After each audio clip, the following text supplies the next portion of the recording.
Ya, Chao, chao. Muy bien. Hola, buenas tardes, ¿me escuchan bien? Sí, doctor, se escucha siempre bien. te escucha bien. Ya, muy bien. Perfecto. ¿Cuántos son ustedes en este momento? 69 conectados. Perfecto. Vamos a iniciar entonces rápidamente, ya habiendo solucionado los problemas de conexión. Y bueno, esta fase entre martes y miércoles cuenta de 4 clases.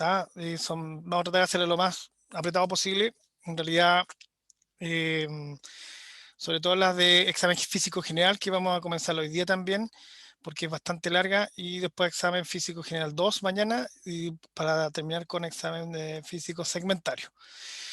Bueno, bienvenidos a todos. Ustedes son alumnos de tercero, ¿verdad? Sí, doctor. Muy bien.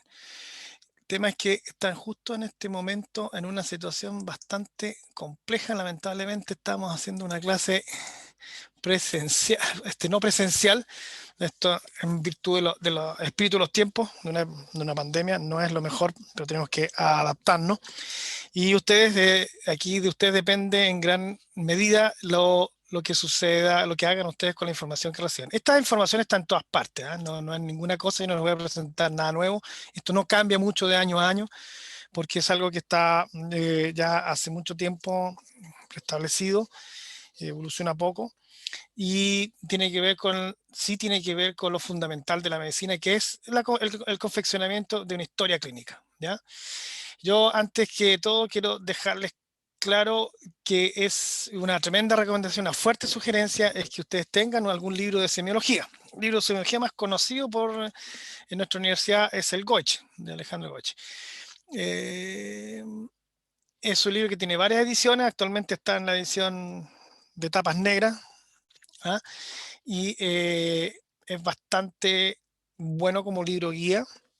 Y además que los introducen algunos síndromes clínicos, los ayuda a complementar lo que significa la historia clínica con los síndromes clínicos más conocidos. Así que es una tremenda ayuda. Es como, dijéramos, la Biblia semiológica. Hay otros libros también como el Suros. El Suros es un libro muy bueno de semiología, que es español, que antes estaba disponible para comprarlo a través de la OBS, de la Organización Panamericana, pero lamentablemente tengo entendido que está un poco discontinuado. Seguramente en la biblioteca de la universidad está ese libro. Y el otro también de Santiago Soto Obrador, ¿no es cierto? Es un libro de semiología maravilloso, muy bonito. Y bueno, hay que aprender a apreciarlo. Así que todas las cosas que yo estoy mostrándoles acá en realidad están muy a la mano y lo importante es que ustedes vayan intentando estudiar y aprender sobre por sí mismos, ¿no es cierto? No esperen que les estén dando las cosas eh, servidas, por así decirlo. El autoexamen y el autogobierno acá es tremendamente importante.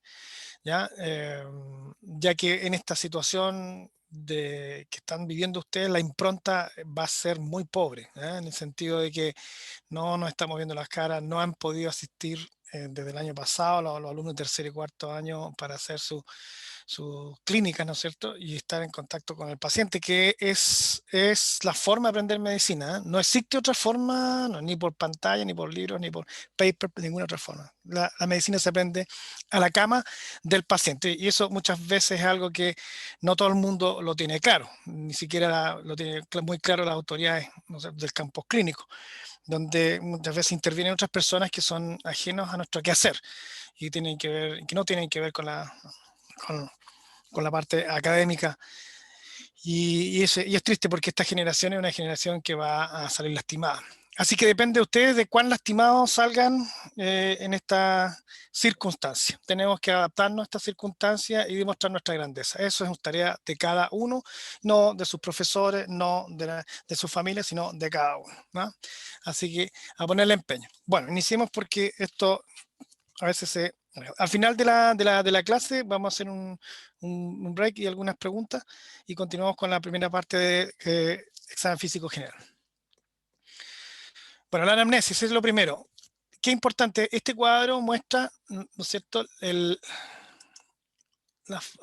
poquito voy a cambiar acá para no. Nos muestra la historia clínica, este cuadro muestra la historia clínica. ¿Qué significa este cuadro en un pizarrón? ¿No es cierto? Escrito como con tiza, eso ustedes ya no lo ven, un 80 y un 20%. Lo importante es la letra A, que abarca el 80%. Eso es la historia clínica, un 80% de lo que ustedes van a necesitar para hacer un buen diagnóstico, una buena historia clínica, ¿ya?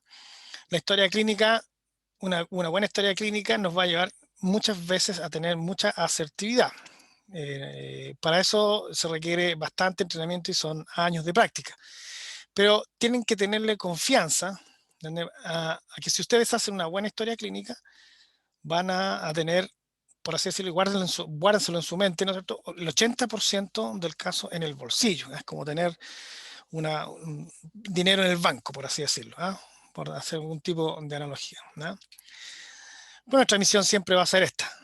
Cada vez que el doctor está examinando a un paciente, siempre está pensando en que es una luz, un nuevo camino contra la muerte. Estamos luchando contra la muerte constantemente, contra la enfermedad y sus consecuencias. Bueno, la historia clínica, básicamente, esa es una foto de Hipócrates, es una foto de un busto de Hipócrates. La historia clínica se compone de esto, y esto que es tan sencillo, este cuadro a veces nos cuesta entender y muchas veces uno les pregunta cuando llegan al internado y ya se han olvidado de esto. ¿Qué es la historia clínica? La historia clínica se compone básicamente de una anamnesis próxima y siempre en este orden, una anamnesis remota, un examen físico general, un examen físico segmentario. Entre medio acaban algunas, ¿no es cierto?, exámenes auxiliares y generamos con esto una hipótesis diagnóstica. Esto es lo principal, esto es la historia clínica, esto es lo que ustedes tienen que recordar y siempre hacerlo de la misma forma, siempre mantener un orden. Lamentablemente, insisto, esto no se aprende a través de un slide, de una diapositiva, esto se aprende a la cama del paciente. ¿Ya? Anamnesis próxima primero, anamnesis remota, examen físico general, examen físico segmentario. ¿Ya? No ha cambiado esto en la medicina. ¿Qué es la anamnesis? La anamnesis es un conjunto de datos obtenidos de forma voluntaria, verbal o escrita por el interrogador, que es el médico, ¿no es cierto? Y estos datos son obtenidos de parte del paciente, en su mayoría, cuando no es posible. Estos datos son entregados o aportados por un familiar o un cuidador autorizado al mismo. El cuidador autorizado puede ser un familiar cercano, puede ser de tipo consanguíneo, político, ¿no es cierto? O inclusive un amigo, puede ser un vecino, o puede ser alguien que esté contratado para lo mismo, para ser cuidador autorizado. Es un concepto, yo digo que no es nuevo, ¿no es cierto? En la práctica siempre han existido estos cuidadores autorizados y que tienen la tutela del paciente. Cuando no existe un cuidador autorizado que esté presente o asequible, es el médico el garante del paciente, ¿ya? Y de las decisiones que se toman.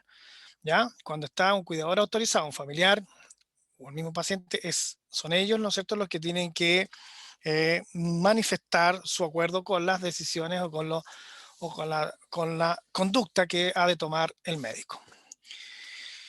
El interrogatorio es fundamental, ¿no es cierto? Esta es una de nuestras principales armas. Esto nos va a entregar información y esta información nos va a servir para confeccionar la primera parte de la historia clínica y que luego cuando esté bien conformado, tendremos como les explico y les vuelvo a repetir, el 80% de la información que necesitamos para tomar una buena conducta, o una conducta lógica, una conducta que sea adecuada, en la mayoría de los casos. Recuerden que en medicina no se busca ser 100% asertivo, ¿no es cierto? No, en medicina no trabajamos con certeza y es algo que tenemos que transmitir y a la población. No trabajamos con certeza, trabajamos con probabilidades. Nos acercamos siempre a las probabilidades, a veces con mucha humildad. Tenemos que darnos cuenta de eso, que no poseemos todos los conocimientos necesarios para dar con un diagnóstico adecuado con lo que necesita el paciente. Por lo tanto, siempre tener en cuenta eso y transmitirlo. Trabajamos en base a posibilidades. Esto va a fortalecer, por supuesto, ¿no es cierto?, la relación médico-paciente. Del interrogatorio, no solamente extraemos información, sino que también vamos conformando una relación médico-paciente que es muy, muy, muy importante. La relación médico-paciente se compone de varios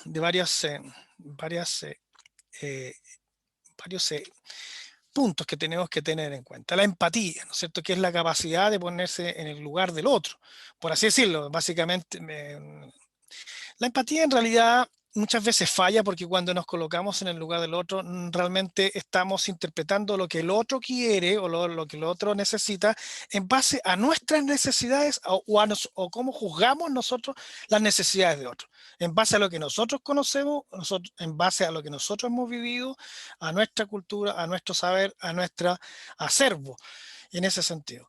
Entonces, a veces la empatía no es suficiente. ¿Ya? Es un concepto que ustedes tienen que ir profundizando. ¿Ya? Se los dejo como tarea. Existen otro tipo de acercamientos que tienen que ser en base a la ética de la cordialidad. La ética de la cordialidad. Se los dejo como tarea. ¿Ah? Adela Cortina es una doctora en filosofía que maneja muy bien el tema, española, y que son conceptos que se usan mucho en bioética. ¿Ah? Entonces, más allá de la empatía, que en realidad puede estar un poquito opacando lo que realmente necesita el paciente, está una relación de tipo basada en la ética de la cordialidad. La capacidad de escuchar al otro es algo que es fundamental. Esto nos ayuda, ¿no es cierto? Entonces, aparte de ser empático, saber escuchar al otro, lo que nos quieren transmitir. Y escuchar al otro significa no solamente escuchar lo que nos dicen verbalmente, sino que poner atención a la actitud fenomenológica del otro, ¿no? Expresiones verbales, extraverbales, la posición del paciente, la forma en que se nos va dando una idea de qué es lo que está, no una idea nada más, ¿no es cierto?, de qué está sintiendo el paciente, de qué lo que está necesitando de nosotros, qué nos está pidiendo, cuál es qué clase de actitud petitiva tiene. ¿Ya? La sensibilidad social, saber de dónde proviene el paciente es tremendo y nosotros somos los que tenemos que adaptarnos, ¿vale?, a esa realidad de la cual es extraído el paciente en forma obligada, porque es muy difícil o es raro que un paciente que esté en una condición de salud malograda quiera estar ahí. En realidad es por necesidad que nos están consultando, es por necesidad que están acudiendo a un tema a un nosocomio. ¿Ya? Evitar la frustración, esto es tremendamente importante y eso se hace con paciencia, con humor atingente y respeto mutuo. La frustración es muy frecuente cada día más porque queremos conseguir, ¿qué cosa? Metas. ¿Entiendes? Siempre queremos conseguir metas. Y como médicos queremos rápidamente tener la información adecuada. A veces estrangulamos, como decía un psiquiatra profesor mío, estrangulamos al paciente para que nos entregue sus síntomas y sus pesares, ¿no es cierto? Y eso no es adecuado. Así que tenemos que tener paciencia y evitar la frustración. La frustración no nos lleva a ningún lado. Nos impide avanzar. Humor atingente, tiene que ser atingente. Ustedes pueden ser agradables, ¿no es cierto? Y mostrar un grado de humor con el paciente frente a una situación difícil, una situación de vida y de enfermedad. Eso no es ningún pecado, por así decirlo, pero tiene que ser atingente. ¿Ah? No pueden ustedes porque si no se transforma muchas veces en algo que agrede. Nuestro humor los agrede, nuestro humor los humilla, nuestro humor los minimiza, ¿no es cierto? Los hace sentir inseguros, ¿ya?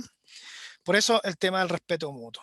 Eso en psiquiatría se habla de personalización del otro, ¿eh? El respeto mutuo tiene que ver con la personalización del otro, ¿ya? Son cosas que van a ir aprendiendo de a poquito. Es una preciosa fotografía de una pintura que se llama El Doctor y que nos muestra a un médico meditando, pensando, reflexionando. Y cuando está enfrentando a una pequeña niña en un hogar, ¿no es cierto?, donde la vemos acostada en 2 sillas.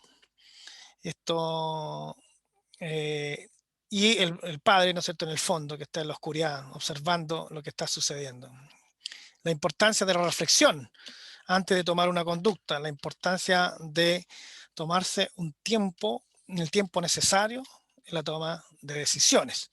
¿Ya? Nosotros tenemos 2 tipos de pensamiento, un pensamiento de tipo heurístico, que en el fondo nos permite actuar de forma inconsciente, en forma refleja, es muy rápido eso, Y tenemos un sistema de pensamiento que es de tipo reflexivo, que toma mucho más tiempo y tiene que ver con el pensamiento crítico. Eso toma tiempo de entrenarse, ¿no es cierto? Y a futuro a ser más rápidos en nuestra toma de decisiones. Bueno, algunas sugerencias por una buena historia: un lugar confortable. Eso no siempre es posible, tenemos que hacerlo lo mejor posible, lo mejor que se pueda, lo que mejor podamos acceder. A veces, yo siempre les cuento que uno cuando hace medicina en un lugar lejano, en una posta rural, a veces hay frío en las postas, no hay agua para lavarse las manos, no hay una buena camilla, no hay una buena silla donde sentarse, a veces solo un taburete, otras veces se está atendiendo a un paciente enfrente de otros. A mí me tocó vivirlo, en postas donde tenía que, mientras estaba examinando a alguien sentado en una silla, al frente mío le estaban extrayendo una muela, un odontólogo, porque también tenía que hacer su y al lado había una matrona examinando una paciente embarazada. Eso no es confortable, es humillante, y bueno, tenemos que propender a, a tener en cuenta de cómo nos gustaría a nosotros que vivir esa situación. ¿Ya? Y muchas veces como médicos vamos a tener la oportunidad de ser interpelados al respecto, consultados al respecto del punto de vista administrativo y económico, y vamos a poder ayudar a cambiar esas situaciones que no son las adecuadas. La disposición para conseguir una buena historia tiene que ser, la disposición personal tiene que ser adecuada. O sea, estar de mal talante, de mal ánimo, ¿no es cierto? Cansado, es algo que es muy frecuente en los médicos por razones obvias. Los turnos, ¿no? Tarde, es complejo tener una buena disposición siempre, ¿vale? Pero hay que estar atento y tratar todo el momento de ser consciente de cuáles son nuestras sensaciones, para poder controlar, evitar o sujetar, por así decirlo, las malas sensaciones, ¿ya? Eso los pacientes lo captan y es tremendamente nocivo en la relación médico-paciente, ¿ya? Las preguntas tienen que ser abiertas primero, siempre de lo general, para luego ser más específicas. Eso siempre tiene que ser, es como la historia clínica, ¿me entiende? Primero hablamos, conversamos, la anamnesis, luego examinamos la línea de examen físico general, después segmentario, que es más específico, algunos exámenes, etcétera, etcétera. Siempre tiene la misma connotación de un pensamiento deductivo, ¿eh? Desde lo general a lo particular. Acuérdense de esa frase, siempre de lo general a lo particular, siempre de lo general a lo particular, lo repito, ¿ya? Hay que evitar lo inquisitivo, en forzar al paciente que nos dé respuesta. Muchas veces el paciente está nervioso, no se siente cómodo, está con dolor, eso es importante. Imagínense interrogar a una paciente que esté con una cefalea migrañosa, que puede llegar a tener un dolor máximo, y uno comienza a interrogarla o a examinarla. Eso es algo que ustedes no han vivido todavía, pero es tremendamente inadecuado, ¿ah? Y hay que estar atento a eso, hay que ser atingente a la situación del paciente, hay que ser contingente en ese sentido, ¿entendés? Ser imparcial, esto es importante. Evitar interpretación moral, esto es tremendamente importante. Esto debe haberlo subrayado, ¿entiende? Con luces, ¿eh? Ser imparcial y evitar interpretación moral. Muchas veces van a tener ustedes consultas por parte de personas que se ven involucradas en situaciones bastante complejas, y que tienen un tinte social o un tinte moral complejo, por así decirlo, y a veces nos vemos impelidos a no ser tan imparciales, sino que a tomar parte de situaciones que no corresponden. Es, por ejemplo, como cuando tienen que atender a ustedes a una persona que está privada de libertad, cuando tienen que atender a una persona que ha delinquido, supuestamente que ha delinquido, cuando tienen que atender a una persona que se comporta en forma agresiva, porque una persona que tiene un rol, una conducta, un oficio que no es compatible con las buenas costumbres o con lo que las normas permite habitualmente, ¿ya? Es un ejercicio que hay que hacer siempre. Lamentablemente no nos enseñan cómo hacerlo durante nuestra carrera, así en ramo, que nos diga cómo enfrentar este tipo de situaciones. Se va aprendiendo a medida que va pasando el tiempo y siguiendo algunos patrones de vuestros instructores. No sugerir la respuesta, eso es muy frecuente, que uno rápidamente, por sacar una anamnesis, por conseguir una información, uno va dirigiendo como la respuesta, ¿entendés? Los pacientes muchas veces por ser condescendientes con el médico, van asintiendo, van dando una información que en realidad no es tan real, sino que más bien es para congraciarse con lo que el médico le pregunta. Cuando le dicen, oiga, usted, ¿me entiende? No fuma, ¿verdad? Y ya le estoy sugiriendo la respuesta. Y el paciente contesta, no, no, doctor, no, no fumo. Entonces ve que el doctor está contento con esta respuesta. ¿Ah? En cambio, si yo le digo, ¿usted fuma tabaco? Y él dice, sí, ¿no es cierto? Y yo en ese momento hago una interpretación moral de lo que estoy haciendo. Mire, qué mal lo que hace usted, no se da cuenta que eso es algo que le es tremendamente nocivo, cómo no hace conciencia, ¿no es cierto? Bla, bla, bla. Imagínense. Entonces, ni hacer interpretaciones morales, ni sugerir respuestas, es algo que se va consiguiendo al pie de la cama. En el fondo, ustedes tienen que muchas veces conversar esto junto con sus profesores en una clínica, viendo pacientes, y es ahí donde uno aprende a conversar. Antes no, la verdad las cosas que esto no se aprende en forma telemática. Lamentablemente no es así. Bueno, ser conciso, eso es importante, redactar, interpretar, aquí sí que hay que saber, interpretar síntomas relatados. Yo tengo una lista de síntomas que me entregaban mis pacientes cuando era general de zona, yo fui 6 años general de zona en Lanco, y es una lista y a veces tienen un grado de comicidad, o no sé, porque las cosas son a veces difíciles de interpretar, pero hay que intentarlo, ¿ya? Un paciente les puede decir que consultan porque tienen como una bolsa de chapa en la cabeza. Una bolsa de chapa. ¿Cómo interpretar eso? Otra paciente va a consultar porque tenía como un hielo en los riñones. ¿Qué es eso, un hielo en los riñones? Otra persona les puede preguntar, les puede consultar porque tiene un tormentito en las piernas, ¿me entiendes? O porque se le... Hay muchos tipos de consultas bastante raras. ¿Eh? Tengo el colon derretido, decía una señora. ¿Ah? Entonces usted tiene que tratar de interpretar. Eso es a través de la ética de la cordialidad, es caminar junto al paciente. No, no, no me estoy colocando en el lugar del paciente, así que yo camino junto a él, ¿entiendes? Y voy tratando de interpretar, tratando de ver lo que él ve. De esa forma se me va a hacer más ayudarlo. ¿Ya? Esta es la forma, esta foto de esta pintura famosa, ¿no es cierto? Vemos al doctor y aquí su alumno, los alumnos bastante creciditos, ¿no es cierto? Aquí está la enfermera y aquí están los alumnos.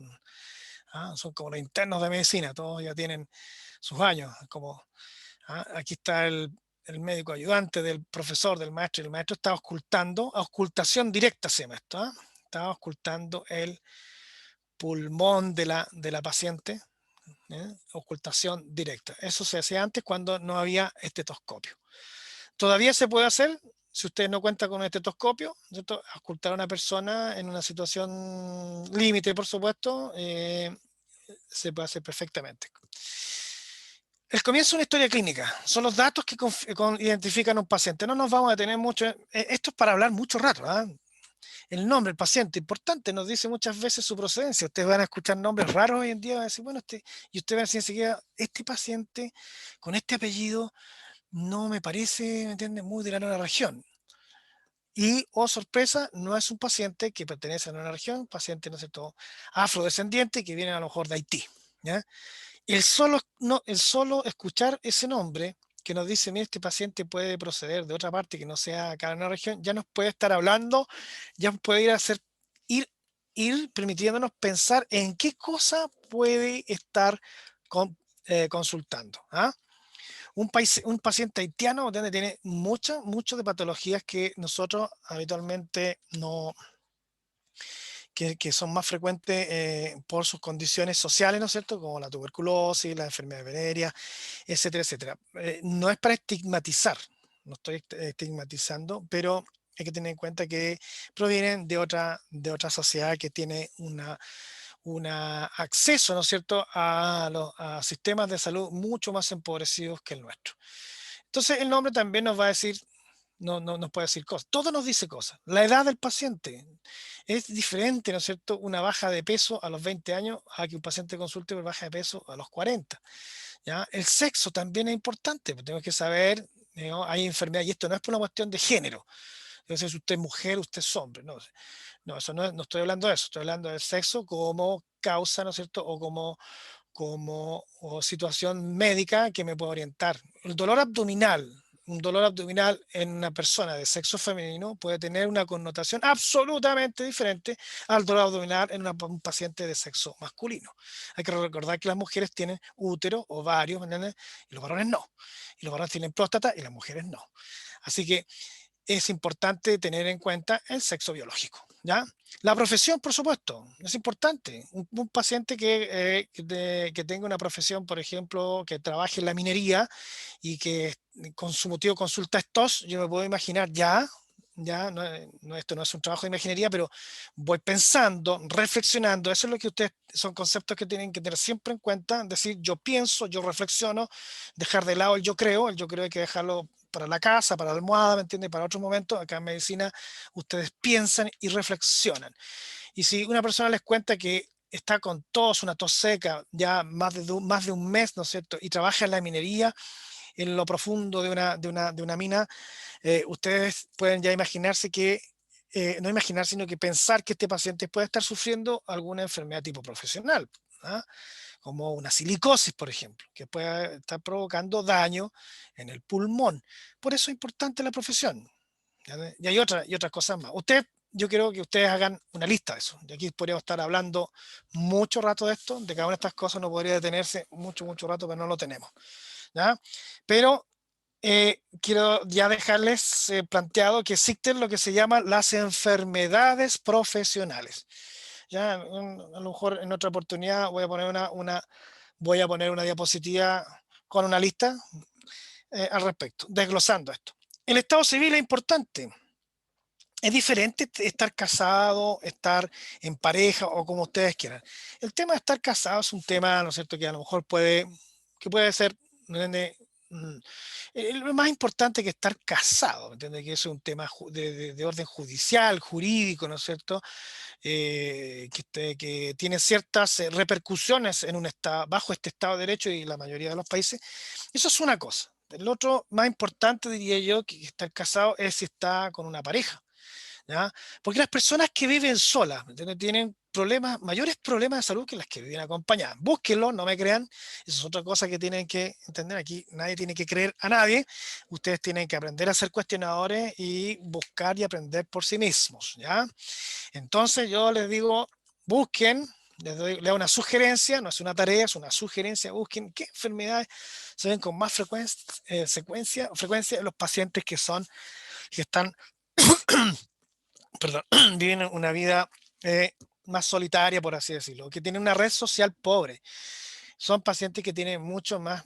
A veces, el mismo hecho de estar viviendo un poco con una pobre red social tiene un significado, hay una base para ello.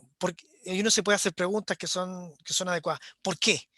¿Por qué una persona de 60 años está viviendo sola? ¿Ya?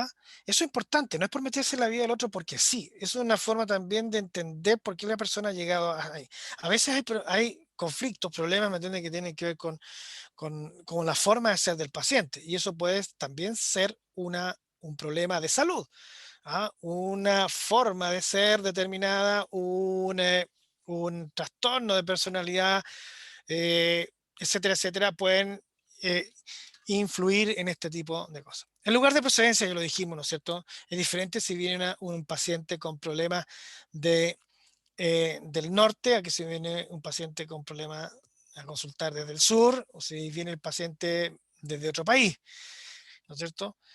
Por ejemplo, en el norte de Chile existe la enfermedad de Chagas, que no existe acá en la nueva región. Entonces ustedes dirán, bueno, cuando se presentan ciertos síntomas y signos, tengo que preguntarme también si tendrá algo que ver con el lugar de procedencia. Por ejemplo, ustedes fueron de paseo, ¿no es cierto? Estuvieron en Brasil, ciertas áreas en especial, y volvieron con fiebre. Y una fiebre, ¿me entiendes?, tremendamente importante, o sea, con compromiso de estado general, con ciertos síntomas que son con cefalea, con bla, bla, bla. Bueno, yo tengo que pensar en enfermedades que sean de ese lugar de procedencia, por ejemplo, el dengue, la fiebre amarilla, ¿no es cierto?, la malaria. esas enfermedades no las tenemos en nuestro país, ¿no es cierto? Pero sí las podemos importar, por lo tanto es tremendamente importante el lugar de procedencia. No solamente el lugar de procedencia del país o de la región, también hay que ver de si el paciente proviene de una zona rural o de una zona urbana. En la zona rural muchas veces no tenemos el saneamiento básico completo, no tenemos agua potable, no tenemos luz, no tenemos buena disposición de excretas.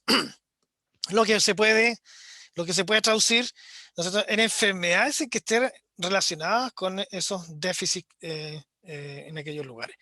En la zona rural, ¿qué otras cosas tienen los pacientes que no tenemos acá? Animales domésticos, animales de crianza, los cerdos, las aves, las vacas. Por favor, ustedes, otra vez una fuerte sugerencia, busquen zoonosis.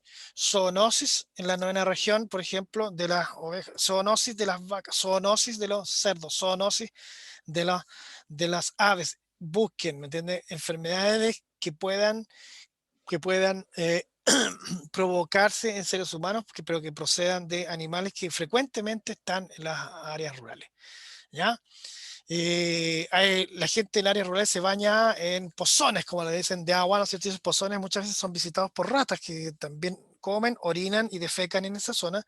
Y si esa zona, esos famosos pozones, no tienen una buena oxigenación, esa agua puede fácilmente contaminarse con bacterias que son procedentes de los roedores, ¿ya?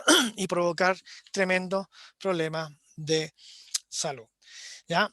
El RUT, el número de ficha, previsión siempre son importantes para cualquier situación intrahospitalaria, sobre todo. Es muy importante porque se va a requerir muchas veces de estos datos para un toma de examen, para los fármacos, para la parte administrativa, para etcétera, etcétera, etcétera. Cada vez es más importante. Bueno, la anamnesis próxima. Y aquí entramos en materia del tema. La anamnesis próxima. Las preguntas fundamentales son sobre el síntoma. ¿Qué es el síntoma?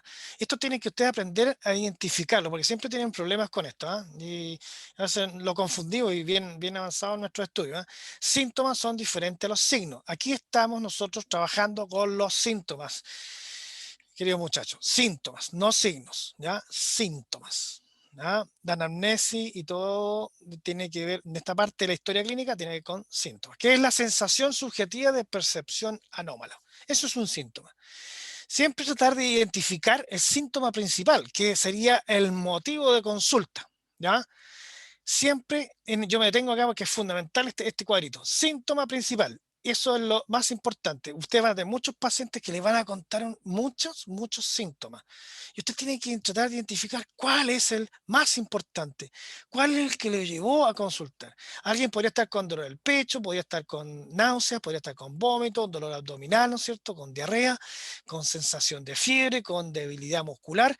Y ustedes le van a preguntar tienen que preguntar cuál de esos síntomas es el que más los ha problemado. Dice, mire, el dolor de pecho.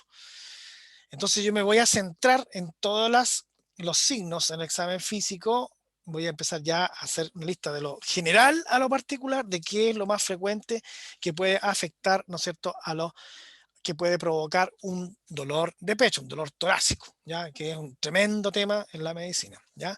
Y siempre consignar los síntomas asociados, ¿ya? Yo no le digo que con esto uno vaya a ser infalible, todo lo contrario. Acuérdense que trabajamos con posibilidades y no con certeza, ¿ya? Muy bien, entonces las preguntas fundamentales para saber qué tipo de síntoma ha tenido el paciente o qué clase de síntomas y sus síntomas asociados es preguntarle qué le ha pasado o por qué vino.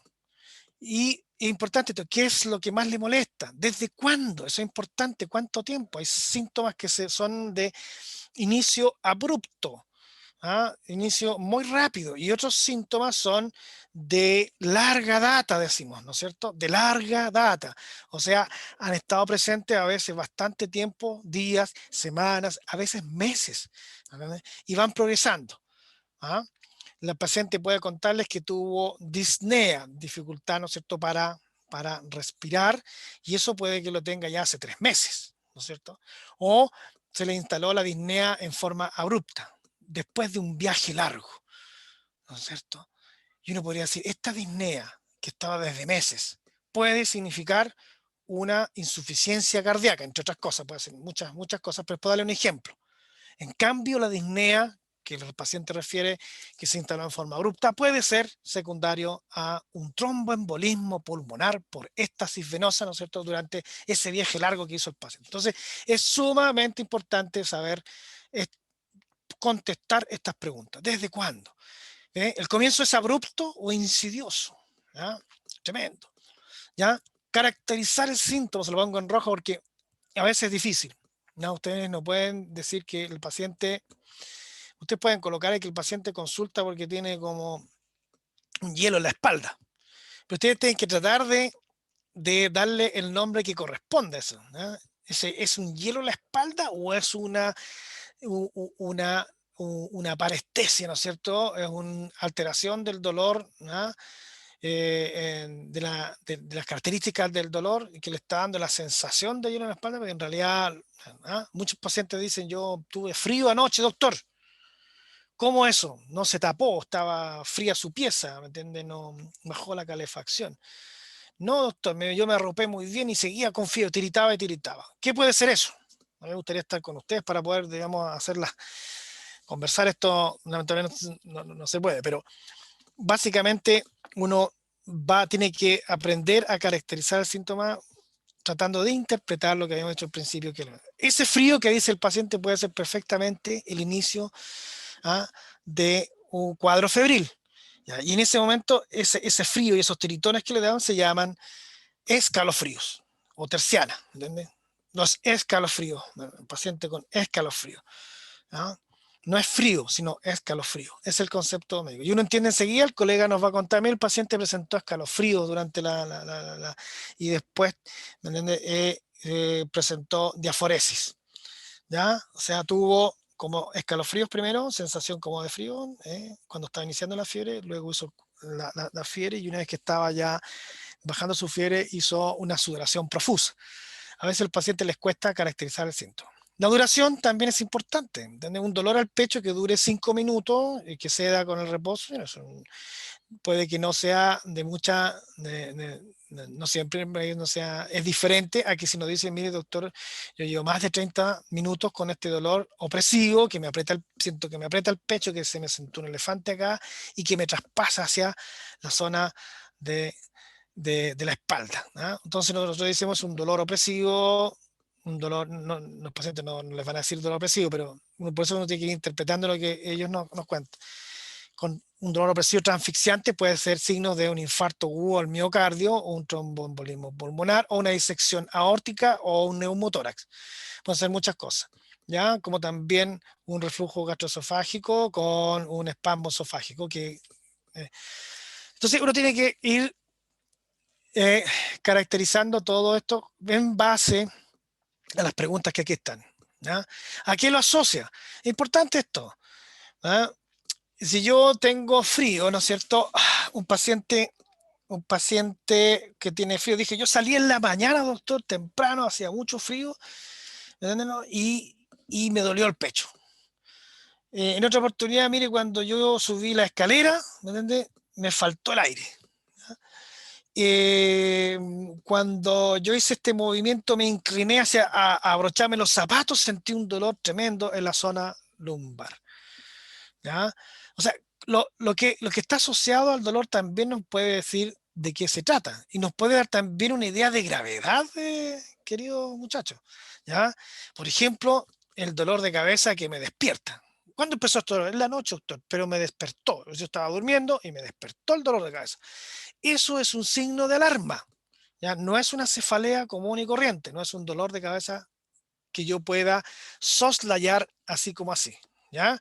Hay muchos ejemplos para esto, por favor búsquenlo, porque se los pido por favor, y en realidad es misión de ustedes complementar esto, porque si no estaríamos hablando hasta mañana solamente con estos temas. Cada una de estas preguntas tiene una importancia vital.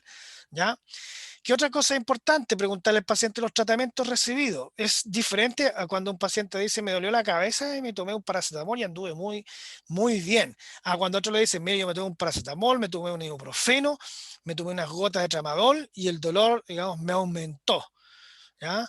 O lo mismo con un dolor de columna. es diferente, ¿no es cierto? Porque según los tratamientos recibidos y los síntomas asociados, yo puedo hacerme una idea de qué le está pasando al paciente. Puedo ya hacerme una idea de qué afección a la cual yo tengo que prestarle atención o no tanto. Aquí le estoy dando un ejemplo anamnéstico, ¿no es cierto? Y aquí les pongo, como les recalco otra vez, identificar siempre el motivo de consulta.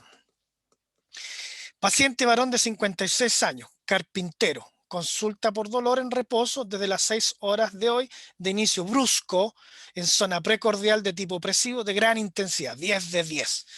Uno le hace una escala del dolor al paciente y uno le pregunta siempre al paciente, mire, colóquele una nota al dolor. Generalmente el 90% de las personas entiende esa pregunta. Colóquele, señora, una nota al dolor, siendo el 10 el máximo dolor que usted ha sufrido en su vida y el 1 siendo la ausencia de dolor, por ejemplo, o 0, ausencia de dolor. No, doctor, mire, yo tuve un dolor de 6, le pongo nota 6. Perfecto. Entonces, eso va lo de el dolor de algo que se ha instaurado en los últimos años y anda muy bien, no entendemos muy bien cuando el paciente no habla. Generalmente los dolores que los pacientes califican de 7 de 10 son dolores intensos. Entonces, este paciente consulta por dolor precordial de tipo opresivo de gran intensidad, 10 de 10, irradiado al hombro izquierdo y mandíbula ipsilateral de 30 minutos de duración, y lo asocia también a otros síntomas como dolor abdominal alto, sudoración y vómito en 2 ocasiones. Cuando me cuentan esta historia, yo lo primero que voy a pensar es que este paciente está sufriendo un síndrome coronario agudo. ¿Puede ser otra cosa? Sí. Acuérdense que lo que hablamos al principio, trabajamos en base de probabilidades y no certeza. ¿Ya? Y aquí hay una gran probabilidad que frente a esta situación el paciente esté presentando un síndrome coronario agudo. Anamnesis remota. ¿Qué es la anamnesis remota? Es la historia que nos entrega el paciente, la familia, el acompañante, los cuidadores autorizados, referente a antecedentes o eventos anteriores a la actual consulta. Tengan esto o no relación con el motivo de consulta. ¿Ya? Esto es súper importante. La anamnesis remota nos va a dar una historia, nos va a mostrar en esta historia cuál es la carga que trae el paciente. Muchas veces no tiene nada que ver. Hay alguien que está consultando por dolor al pecho, insisto, y puede haber tenido, ¿no es cierto?, problemas en una rodilla. Puede que no tenga nada que ver. ¿Cómo puede que esté relacionado? ¿Me entiendes? En la anamnesis remota voy a tener antecedentes que me pueden ayudar muchísimo. Y eso es de gran peso, con lo que acá, a la hora de descartar. O sea, esto no está relacionado, ¿no es cierto? O refrendar a veces. O si, mire, este motivo de consulta tiene mucho que ver con los antecedentes que me está dando el paciente.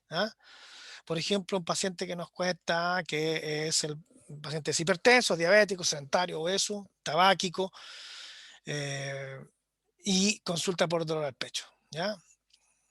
Nos está dando unos antecedentes que son de gran importancia. Entonces, el motivo de consulta es el dolor al pecho.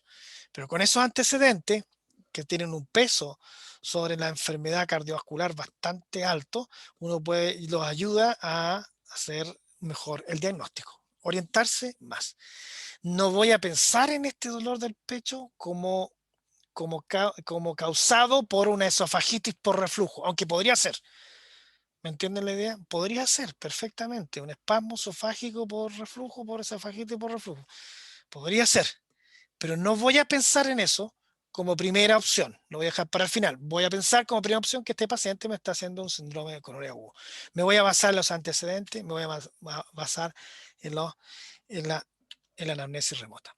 Entonces, en las enfermedades anteriores, están los antecedentes médicos que son sumamente importantes. Ponemos una flecha acá, decimos, la hipertensión arterial crónica y la diabetes mellitus comportan una gran cantidad de explicación para las enfermedades crónicas de nuestros pacientes. La enfermedad cerebrovascular tiene una base enorme en la hipertensión arterial crónica y la diabetes mellitus. La enfermedad coronaria tiene una base enorme en la diabetes mellitus y la hipertensión arterial crónica. ¿Y qué decir de la enfermedad renal crónica? Los pacientes que llegan a diálisis, casi un 80% son pacientes que tienen hipertensión arterial crónica y diabetes mellitus. ¿Ya? Entonces, es importante estos antecedentes médicos que nos explican una gran cantidad de patologías. La tuberculosis ya no es tan frecuente en nuestro medio, sí es muy frecuente en el resto de Latinoamérica. Lamentablemente nuestros vecinos no tienen el mismo sistema de salud que tenemos nosotros en ese sentido y se ha propagado la tuberculosis que ha llegado a tener gran resistencia al tratamiento, como la tuberculosis que existen en Perú, por ejemplo. Bolivia no tengo antecedentes, pero deben estar en las mismas, ¿no? Perú, Bolivia, Argentina, ¿cierto? Brasil, Paraguay, Colombia, de toda Centroamérica tienen una pésima manejo de la tuberculosis en relación a lo que hacen los chilenos. Los países aquí, el único país que está más o menos en la altura de lo que hace Chile con su sistema sanitario de prevención y tratamiento de tuberculosis es Uruguay. Bueno, la cardiopatía coronaria como antecedente, las enfermedades del mesénquima. ¿Qué enfermedades del mesénquima? Ustedes no conocen ninguna, ya se van a ir adaptando, aprendiendo. La artritis reumatoide es una enfermedad del mesénquima. El lupus eritematoso sistémico, la esclerosis sistémica progresiva, ¿me entiendes? La enfermedad mixta del colágeno, etcétera, etcétera, etcétera. La epilepsia, la dislipidemia, antecedentes de cáncer son sumamente importantes a la hora de definir una conducta o de pensar en una enfermedad que esté quejando al paciente. Si un paciente tiene cáncer y está tosiendo, yo me voy a orientar, ¿me entiende? Con mucho más facilidad que si no sé si tiene cáncer. ¿Ya? Las enfermedades venéreas. Es muy diferente, yo me paro aquí hago un stop acá, es muy diferente que venga un muchacho de 25 años a consultar por cefalea, por dolor de cabeza, ¿entiendes? Cuando tiene como antecedentes, por ejemplo, que es portador del VIH, ¿ya? Cambia enormemente mi conducta, ¿entiendes? Tiendo a ser más agresivo y mucho más proactivo para determinar cuál es la causa de su cefalea cuando un paciente tiene un antecedente como ese, ¿ya? Los trastornos mentales también, ¿me entiendes? Porque tengo que evaluar eso, qué tipo de trastorno mental tiene, ¿vale? A veces se confunden los trastornos mentales con enfermedades orgánicas. Todos los trastornos mentales tienen una base orgánica, pero todavía seguimos separando la psiquiatría de la neurología, etcétera, etcétera. Pero un tema de que aún hay muchas cosas que tenemos que aprender y saber que desconocemos de cómo funciona, por ejemplo, nuestro cerebro, ¿no es cierto? Pero básicamente los trastornos mentales que se tratan en el área de la psiquiatría pueden confundirse o pueden ser confundentes sus síntomas o su motivo de consulta con otros trastornos de tipo neurológico o alguna otra enfermedad sistémica que esté provocando un daño o una representación somática, una representación en el área de neuropsiquiátrica. ¿Ya? Bueno, las enfermedades de esto me gustaría poder hablar con ustedes, ¿me entienden? Una tarde completa, pero no se puede. Todo eso tiene que ver con hacer una buena anamnesis. Enfermedades anteriores, ¿me entiendes? Y dentro de antecedentes médicos, también tenemos acá en el otro extremo los antecedentes quirúrgicos. O sea, es diferente un paciente que me consulta con un dolor abdominal que me dice, mire doctor, yo estoy con dolor abdominal, me duele aquí, acá, allá, estoy con vómito y siento como fiebre, ¿ya? Y tú le preguntas sus antecedentes y dice, pero yo fui operado del apéndice. Entonces, ya tienes un antecedente poderoso que te ayuda a decir, a descartar, ese es el término correcto, a descartar que la causa de su dolor abdominal sea una apendicitis, porque el paciente está apendicectomizado. Entonces, por eso es importante saber de qué será. Ahora, si el paciente le dice, yo tuve una cirugía coronaria, me hice un bypass, doctor, y le duele el pecho, imagínense lo urgente que debe ser atender a este paciente. ¿Ah? No es lo mismo que venga uno de ustedes y doctor, me duele el pecho, ¿me entiende? A que venga un paciente de 60 años que tiene un triple bypass, ¿no es cierto?, coronario y me diga, me duele el pecho. ¿No? Me siguen la idea, es tremendamente más importante, tiene mucho más peso solamente por el hecho del antecedente. Esto es para que ustedes tengan en cuenta esto. Las cirugías ginecobstétricas, por supuesto, ¿no es cierto? Las cirugías por trauma, todo eso es importante a la hora de determinar si el motivo de consulta tiene algo que ver con alguna de esas áreas. En el caso de la mujer, los antecedentes ginecobstétricos. Cuando tuvo su menarquia, su fecha de última regla, son la FUR, fecha de última regla, es tremendamente importante. Si una paciente consulta por dolor abdominal y resulta que la fecha de última regla fue hace 2 meses y está con dolor abdominal, está con anemia, ¿no es cierto? Está con síntomas de anemia, está con síntomas con taquicardia, con hipotensión, cuidado que yo tengo que pensar que esa paciente puede estar cursando con un embarazo que está complicado. Por ejemplo, un embarazo tubario roto. ¿Ya? Así que es importante saber la fecha de último regla. Hay muchas cosas por las cuales es importante. ¿Ya? Hay mujeres que llegan embarazadas con, ¿me entiendes? Por así, 6 meses de embarazo y consultan por dolor y aumento de volumen abdominal. Me hinché, doctor. Por eso consulta. Me hinché. Y tú lo examinas y sientes perfectamente cómo se mueve un ser vivo en su guatita. ¿Ya? Eso nos ha pasado a todos los médicos que hemos hecho alguna vez, hemos sido médicos generales, ¿no es cierto? Nos ha pasado, y más de una vez. ¿No?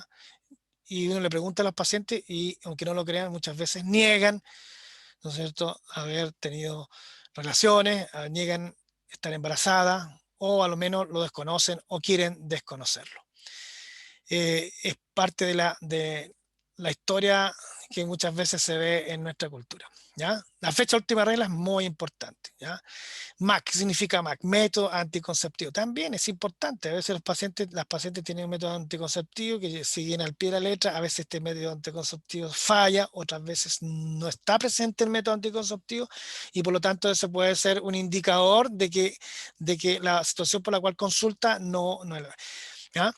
La fórmula obstétrica, esto es importante, saber cuántos hijos, de cuántos embarazos tuvo, cuántas pérdidas tuvo, si tuvo abortos inducidos, si las pérdidas fueron espontáneas, si cómo fue el tipo de parto, fue parto normal, fue por cesárea, ¿no es cierto? Cuántos hijos de los embarazos que tuvo llegaron a término. Alguno puede haber sido de pretérmino, ¿cierto? Un embarazo prematuro, de término prematuro, y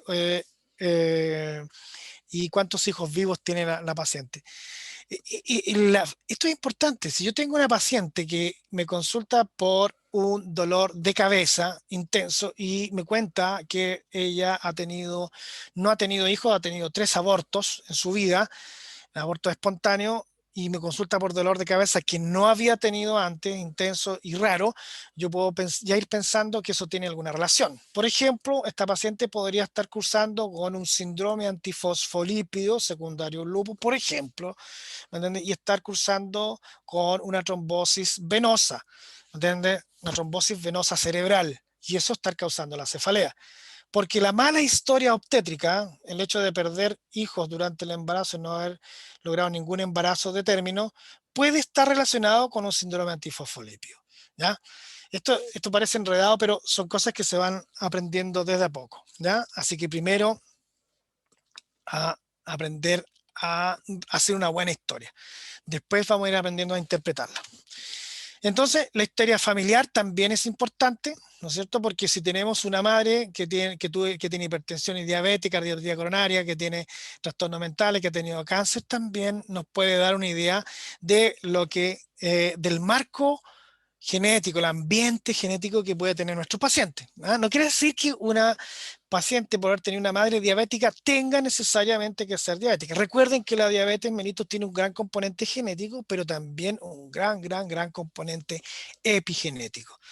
¿Ah? La madre a lo mejor es una paciente que fue sedentaria, ¿no es cierto?, que nunca hizo ejercicio, que nunca comió bien, ¿no? No se trata de hacer dieta, se trata de comer bien. El concepto de dieta, bórrenselo de la cabeza, bórrenselo, es un mal concepto. Todos debiéramos comer bien. Nadie debiera hacer dieta, sino comer bien. Ese es el tema. Y es muy difícil por muchas razones. La mayor de ellas es que no tenemos educación y la segunda es que no tenemos el dinero. ¿Ya? Porque comer bien significa comer palta. Ustedes no saben probablemente cuánto cuesta el kilo de palta. Yo se los voy a decir, en este momento cuesta 7 lucas. ¿Ya? Y 7 lucas es mucha plata. ¿Me entiende? Con 7 lucas yo compro harto pan, ¿me entiende? Y con el pan yo me mantengo varios días. Entonces, y hay mucha gente que está sin trabajo, ¿me entiende? Que no tiene, entonces no va a poder comer bien. ¿Me entiende? Yo comiendo palta, estoy comiendo ácidos grasos adecuados, omega 3, ¿me entiende? No, me estoy metiendo buenas calorías de buena calidad, ¿me entiende? Me estoy alimentando rico y bien, ¿me entiende? Pero necesito plata para eso, necesito plata para tener frutas, vegetales, necesito plata para tener un pechuguita de pollo, ¿no es cierto? Por lo tanto, y necesito plata para hacer ejercicio, para tener una buena bicicleta, para ir a un gimnasio, ¿Ya? Entonces, esta madre que tuvo una diabetes mellitus, que vivió en el campo, que nació en la nueva región, que en régimen de semi-analfabetismo, que nunca tuvo una buena condición de vida, va a tener obviamente una diabetes con una aparición temprana y con mal pronóstico. ¿Ah? Versus la hija que a lo mejor tiene todo lo contrario, una buena educación, come bien, hace ejercicio y nunca ha sido sedentaria, etcétera, etcétera. Puede que su diabetes no aparezca como tal, ¿me entiendes? Puede tener los genes, pero a lo mejor la expresión de ellos se va a ver limitada porque epigenéticamente está manejando y controlando muy bien los factores que predicen la aparición de la enfermedad y sus complicaciones. No me puedo tener más acá, me encantaría hablar más de esto, cada uno de estos temas es un tema aparte, pero no podemos. Bueno, en cuanto a la historia personal y social, la constitución del grupo familiar es importante, ¿me entiende? ¿Cuál es la red familiar? La red familiar es tremendamente importante. ¿En qué trabaja el paciente? Los ingresos del paciente. Hay que tener en cuenta, muchas veces se le receta al paciente, sobre todo en la medicina privada, fármacos, ¿no es cierto?, que son extremadamente caros, que se acercan inclusive al precio, el precio de estos fármacos en conjunto se acercan más o menos a lo que gana el paciente al mes, pues, ¿me entiende? Entonces, hay que tener mucho cuidado, ¿entiendes? Tratar de ser cordial, la ética de la cordial otra vez, ¿me entiendes? En el fondo de caminar junto a él para ver lo que él ve.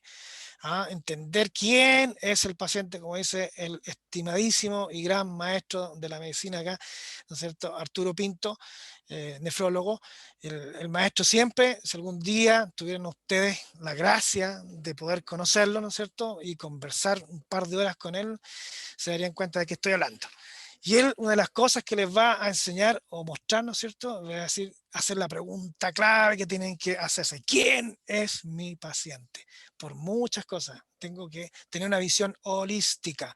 El doctor Pinto es un tremendo internista, así como lo ha sido el doctor Calderara, que ya lamentablemente no está haciendo clases. Y que en el fondo nos enseña a ver holísticamente al paciente. No solamente él no va a ver a sus pacientes desde el punto de vista de la nefrología, no va a ver, ¿entiende? Como lo hacen otros subespecialistas que se dedican solamente al órgano, por así decirlo. No. La visión de la medicina interna tiene que abarcar al paciente en su totalidad. Y esto tiene que ver con estas cosas también, las que estoy señalando acá. ¿Ah? Para saber quién es mi paciente. ¿Ah? Tengo que saber dónde vive, cómo vive, su ambiente psicosocial, ¿me entiendes? Etcétera, etcétera. Hábitos, alcohol, tabaco. Tabaco, ustedes van a aprender a calcular el IPA. Yo se los puedo preguntar y ustedes ya tienen que saber cómo calcular el IPA. ¿Ah? Y su significado. El IPA, un IPA alto significa, el IPA se calcula en base, ¿no es cierto? Va a ser una predicción, nos ayuda a tener una idea del daño que puede tener el paciente, por ejemplo, desde el punto de vista de enfisema, de enfermedad pulmonar obstructiva crónica, etcétera, etcétera. De cáncer, en realidad, de cáncer pulmonar, riesgo de cáncer pulmonar y EPOC. ¿Ya? Pero también nosotros, a través del IPA, podemos saber qué nivel de riesgo tiene el paciente o darnos a tener una idea desde el punto de vista coronario. ¿Ya? Y los neurólogos también. Dicen los neurólogos gringos dicen, you smoke, you stroke. ¿Ya? Si usted fuma va a ser un accidente vascular. Entonces, listo, se acabó el tema. ¿Me entiende? El tabaco, nos diría el doctor Pinto, nefrólogo, nos diría, si usted fuma, señor, tiene 70% de posibilidad de fallecer a causa del tabaco, de alguna enfermedad derivada del tabaco. Punto. Así de malo es el tabaco. ¿Ah? El tabaco, en el fondo, es una de las grandes riesgos cardiovasculares, cerebrovasculares, todo lo que ustedes quieran, de cáncer, de enfisema, ¿no? Prevenible. O sea, si ustedes no fuman, 3-0 a favor. Si ustedes fuman, 3-0 en contra. Tengo entendido que los estudiantes de medicina cada vez fuman menos. ¿Ah? Antes se acercaba al 50%, años atrás, antes de los años 90, en los años 80. ¿Ya? Bueno, los fármacos que usa el paciente, tremendamente importante. A través de los fármacos podemos conocer qué tiene el paciente. Muchas veces, ¿entiende? El paciente no nos está dando una buena historia porque está con compromiso de conciencia, pero andan con sus fármacos a mano y uno puede ver, ¿no es cierto? A veces te pasan los fármacos a los pacientes y uno ve la lista y uno dice, mire, este señor tiene hipertensión, tiene diabetes, probablemente tiene una enfermedad coronaria, ¿no? Y este señor tiene cáncer, probablemente tiene cáncer, este señor tiene epilepsia, este señor tiene un trastorno mental importante, este señor tiene una enfermedad del mesénquima. Yo puedo saber qué cosas tiene u orientarme a qué estaba expuesto. Ya. Los fármacos no solamente son importantes por eso, sino que tener en cuenta sus interacciones, ¿me entiendes? Si yo no sé qué fármaco está tomando el paciente, puedo provocar tremendas, pero graves complicaciones al instaurar un tratamiento que me puede generar sinergias, ¿me entiendes? Y efectos adversos con los otros fármacos que estaba recibiendo previamente, ¿ya? Por eso también es importante preguntar por las drogas recreacionales, ¿me entiendes? Las drogas recreacionales también son fuentes de muchas patologías o de interacciones con los fármacos normales, que habitualmente usan. Me quiero detener aquí. Cuando hablamos de fármaco también hay que preguntar por los pacientes si toman hierbas, ¿ya? Ninguno de ustedes, ¿entiende? Ni yo, ni ninguno de ustedes sabe qué tienen las hierbas, ¿ya?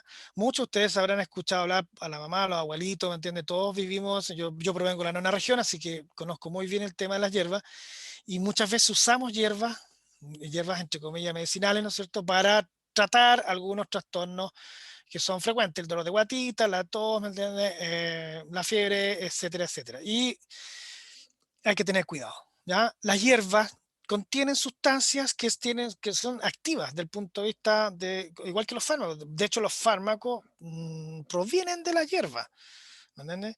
Que después los sinteticemos, que lo hagamos en producción y en forma controlada es otra cosa.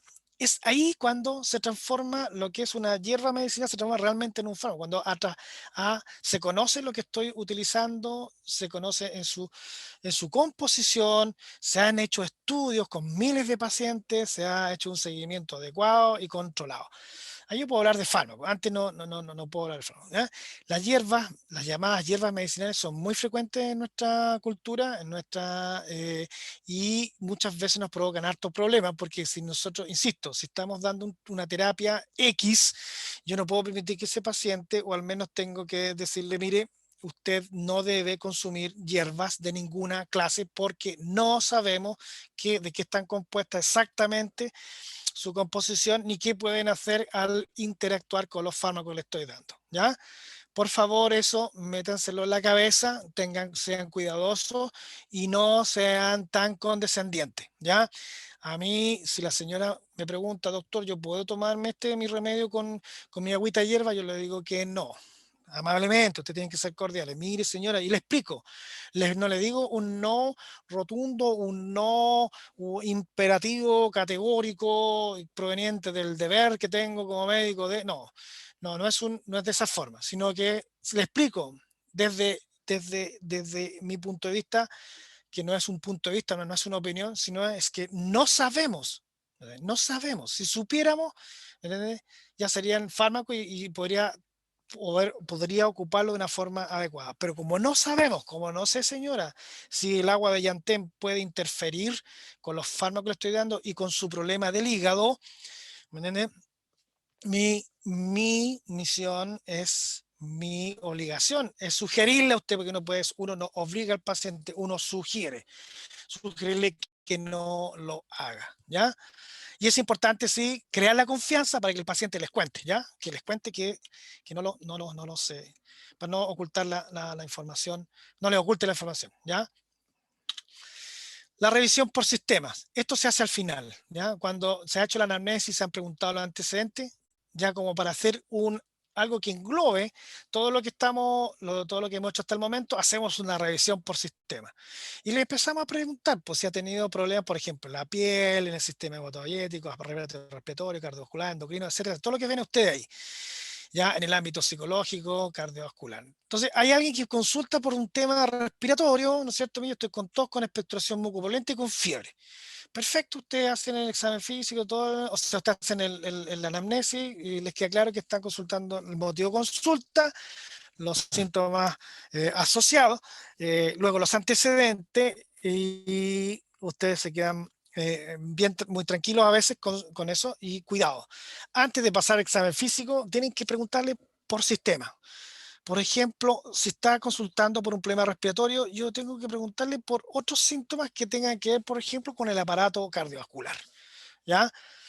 me consulta por todo y expectoración, pero si la señora es diabética e hipertensa, entonces yo le pregunto, mire señora, ¿usted cuántas veces hace pipí en la noche? ¿Cuántas veces ¿me entiende, se levanta con falta de aire en la noche? Señora, ¿se le hinchan las piernas en las tardes? ¿Me entiende? ¿Siente palpitaciones? ¿Me entiende? Entonces, de repente ustedes, el paciente se acuerda y dice, sí, doctor, la verdad las cosas es que sí, yo hago pipí como 3 veces en la noche. Eso, usted dice, ajá, me está consultando por un cuadro respiratorio y aparte de eso tiene nicturia de 3 veces en la noche hace pipí. Y eso no es normal. Y puede significar que tenga un cuadro cardiovascular además. ¿Ya? Eso es sumamente importante en la revisión por sistema. No se queden, por favor, con lo que las diapositivas que le estoy colocando, que acá, por favor, estúdielo y profundícenlo para que vayan de a poco haciéndose una idea y vayan aprendiendo esto.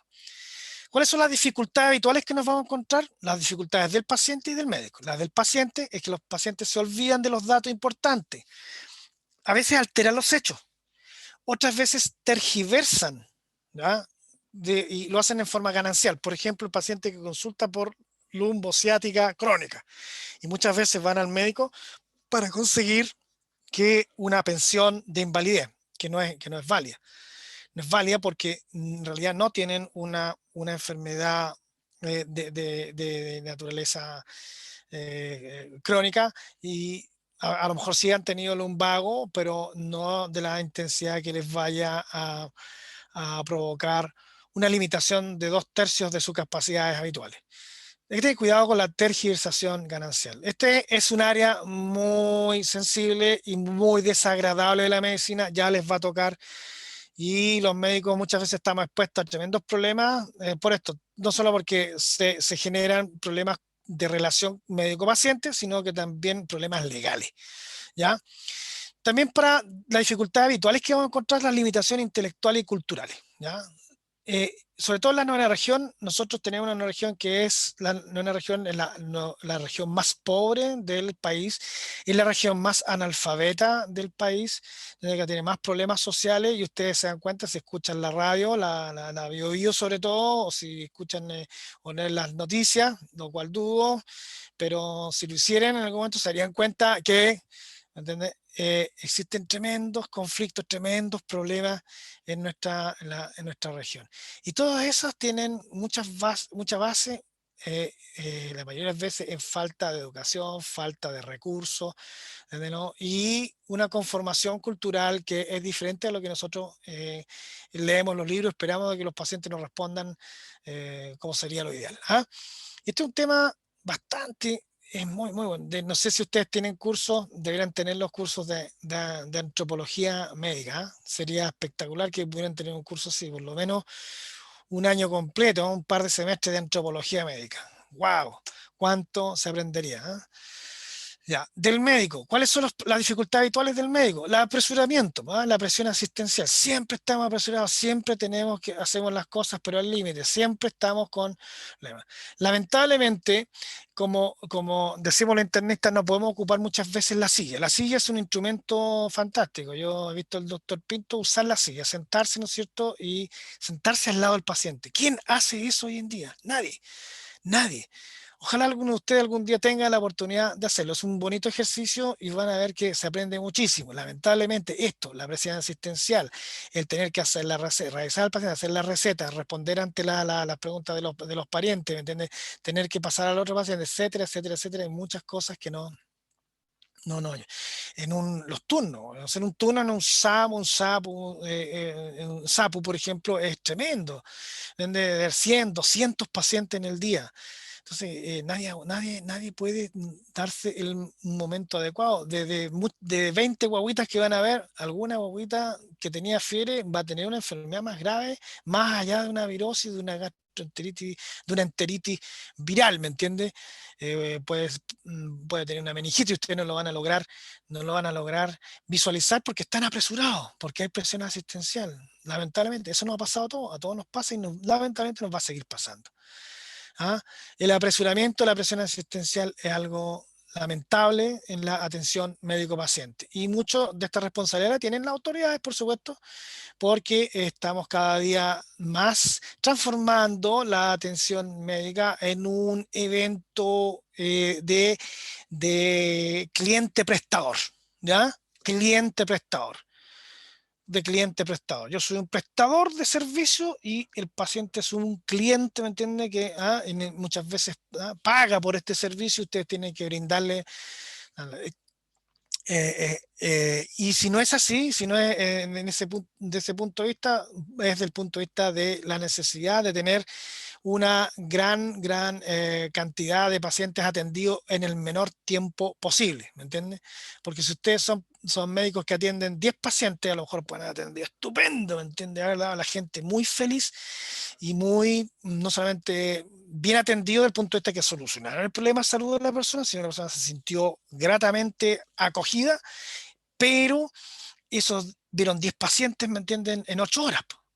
Mientras el colega de al lado, ¿me entiende? Vio 50. Adivinen cuál es el médico mejor catalogado por el sistema de salud respectivo, ¿me entiende? Que el colega que vio 50 pacientes, por supuesto, va a ser el médico que yo quiero tener porque es un médico que es muy eficiente. ¿Ya? El otro médico puede ser eficaz, pero es poco eficiente. ¿Ya? Es un tema que no debería dejarlo grabado acá en una clase ni nada, pero la verdad las cosas es que es una realidad tan frecuente que ustedes mismos lo van a poder comprobar en algún tiempo más. Dificultades habituales del médico. Miren, desinterés. El desinterés puede ser adquirido. ¿Entiende? Puede ser adquirido. O puede ser un problema de vocación. Me equivoqué la carrera que estoy. Recuerden que ustedes han elegido, aunque no lo sepan, la profesión más importante que puede tener un ser humano. ¿Me entiendes? Es una profesión que requiere realmente de gran dedicación, gran vocación. ¿Por qué? Porque estamos tratando con seres humanos. ¿Entiendes? Tratamos con seres humanos. Por lo tanto, nuestra profesión debería ser la profesión más humanista que existe sobre la Tierra. ¿Ah?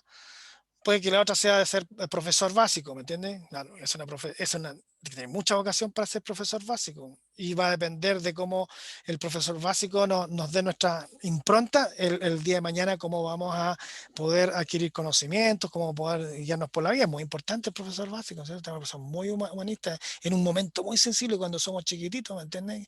Tremendamente importante. ¿Ah? ¿Ah? Pero la profesión médica, como les digo, es una cosa que no tiene un parangón, ¿no? No se compara a ninguna otra profesión por el grado de responsabilidad, por el grado de responsabilidad. Por lo tanto, el desinterés que se pueda producir en nuestra profesión, que es normal que suceda cuando se pierde el romanticismo juvenil, después de muchos porrazos, de muchas caídas, es natural que suceda, ¿ya? ¿Verdad? Pero tienen que tenerlo en cuenta. ¿Por qué? Porque va a provocar problemas, ¿ya? Y conflictos. No solamente el paciente, sino que ustedes mismos, ¿ya? Así que antes de avanzar un paso más en esta profesión, háganse esa pregunta.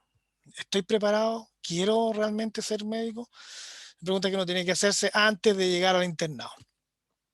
Déficit de conocimiento. Complicado porque todos tenemos ese déficit de conocimiento. Yo siempre le digo a la gente que está al lado mío, en realidad más allá de los conocimientos se trata de la actitud. Si yo tengo la actitud adecuada, los conocimientos los voy a ir adquiriendo progresivamente y muchas veces rápidamente. Si yo tengo una actitud que no es adecuada, aunque yo tuviera aptitudes adecuadas, no voy a conseguir los conocimientos que necesito para realizar bien mi profesión. Entonces, recuerden esto. El día de mañana a lo mejor nos encontramos, ¿no es cierto?, en clínica y les voy a plantear lo mismo. Y les voy a hacer la pregunta, ¿actitud o aptitud? Y ustedes tienen que contestarme, actitud, doctor. Tenemos que tener actitud. Con actitud se consiguen muchas cosas, ¿ya? Es así como les voy a preguntar, ¿perseverancia o perfección? Y ustedes me van a contestar perseverancia. ¿Entienden? Ustedes van a alimentar al lobo de la perseverancia que vive dentro de ustedes. Muy bien. Aquí tenemos la lección de anatomía de Rembrandt, famosa. Vamos a hacer una pausa de 5 minutos. No sé si está ahí Adriana. Así es.